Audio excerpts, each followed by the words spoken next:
Looks like nobody's actually interested and very excited about the Ben White deal, because I understand, because we broke this deal probably a month ago. The Euros were going on, and of course, since the Euros, and of course, today Arsenal drew with Rangers 2-2. Lots of things have happened, and of course, PM-Rick Aubameyang missed four chances. I think four is very less. I think I could say four clear-cut chances. He was so casual there. He better do something, otherwise he's going to lose his position to Balogun, I'm sure. But that's not my talking concern for this episode. With this episode, of course, we're still going to talk about the whole Ben White saga, how exactly it folded, because Arsenal will pay up to £50 million for Ben White upfront. First part of paperwork signed today. Contracts agreed until 2026. Announcement after medicals once he'll be back from holidays. Lokonga will be announced soon. Locatelli deal not progressing yet. That is a big, major update from um, Fabrizio Romano. So that is that. So I think I'd really love to say Nuno Tavares' right foot. It's really strong. It's super strong. I saw the goal. He just blasted it over beautifully. So not only just I have a picture of Ben White, I have some stats to talk about Ben White. So people are saying that, do we even need this kind of defender? Why are we looking at Ben White? Let's just check out some stats. So here's Ben White's comparison to other Arsenal central defenders, how they performed last season. So if you can see, Ben White played 36 games. Gabriel, I mean, the closest that comes to him is Holding with 30 games.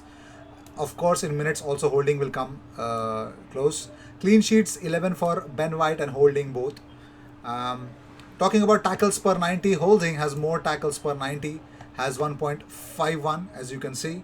Um, so tackles per 90, Holding is better. And then interceptions per 90. Nobody even comes close to Ben White with interceptions per 90. Gabriel, no. No interception. Luis, no. Holding, leave it. Mari, forget it. Next, dribbles per 90. Someone who's good at dribbling, a defender, central defender. Again, nobody comes close to Ben White. No, nobody even has. I mean, Mari has almost half the talent that Ben White showed last season in dribblings. So, yeah. Chance creation per 90. So, to have a defender do that, of course, you would expect David Luiz to trump here, but no, it is still Ben White. I think three major stats where he's actually trumping really well. So, if you can see, chance created per 90 for Ben White is 0.23, 0.09 for Gabriel, very low. Lowest of everyone, Luiz, Holding, and then there is Mari with 0.20. Now, pass ending in the final third per 90. Well, David Luiz trumps here, but we all know that there's no David Luiz at Arsenal anymore. So someone whose pass ending in the final third, anyone who comes closest to David Luiz is Ben White. So it's pretty much clear. Arteta thought, you know what, we need a defender who actually passes forwards, and more importantly, not only forwards, but in the final third, long balls and everything. That's why Ben White was brought in, and I think he's better than Holding, Mari, and of course Gabriel. He is. Pass across an opposition half's percentage 73.47. Holding has the highest. Holding and Gabriel fend off Ben White. 77.13 for Gabriel, 77.37 the highest for Holding. Even Mari is really strong with doing that with 70.91. Last one is forward pass percentage. Now, we struggle doing this, okay? Forward passes for a central defender who gets it correctly with his passes, doesn't misplace them much. Well, Ben White has 40.07. The closest that anyone else comes is David Luiz, is not there with Arsenal this season. And of course, Gabriel, of course, afterwards with 35.10, followed by Holding with 34.24 and 31.80. So, forward passes, dribbles, chance creations for a central defender, interceptions for someone with more amount of clean sheets. I think Ben White really tops some good stats that he needs to be topped as a central defender. So this really is the reason why Arsenal have signed him. We'll see how he turns out. You know, I'm not just saying, oh, he's a wonderful player. You know, I'm just gonna be, getting behind every signing. I'm gonna be super positive. Like, you know, I'm shocked that Arteta has done such a wonderful job. But I'll tell you one thing. He really looks promising, and I'm looking forward to him. But sadly, he will only join after 26th. So let's see. Well, Arsenal will travel back to London after the game with Rangers on Saturday before flying to America early next week to take part in the Florida Cup, of course. The Inter Milan, Everton, Millonarios, and then comes Chelsea's Tottenham, the London, yeah, preseason game where all the London clubs play against each other for charity, of course. So Arsenal hope to have Albert Sambi Lokonga in their ranks once they confirm his arrival from Anderlecht. So that is what we are waiting for. Moving on, so talking about Joe Willock, according to chroniclelive.co.uk, Joe Willock has been subject to a loan inquiry from Newcastle, with the club seemingly unable to afford the fee to buy him permanently. Now, we all saw that they have got £50 million as their war chest, transfer chest.